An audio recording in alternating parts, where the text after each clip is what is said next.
பழனிக்கு கோபம் கொண்டு பார்ப்புகழும் பழனியிலே ஆண்டியன கோலம் கொண்டவன் நீ தத்துவத்தின் சாரெடுத்து சுவாமி மலை எல்லையிலே தகப்பனுக்கு பாடம் சொன்னவன் காவல் என நின்று பெரும் சினம் தணிந்து தணிகையில கண் குளிர காட்சி தந்தவன் நீ பாங்குடனே கருள் தரவே பழம் முதிரும் சோலையில பரஞ்சோதியாய் நின்றவன் பரஞ்சோதியாய் நின்றவன்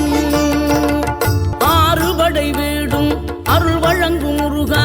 அருகே நீ ஓடோடிவா மூவிரண்டு முகம் சொலிக்க ஆறிரண்டு கரங்களுடன் ஆதரவு தர ஓடிவா ஆறுபடை வீடும் அருள் வழங்கும் முருகா அருகே நீ ஓடோடிவா மூவிரண்டு முகம் சொலிக்க ஆறிரண்டு கரங்களுடன் ஆதரவு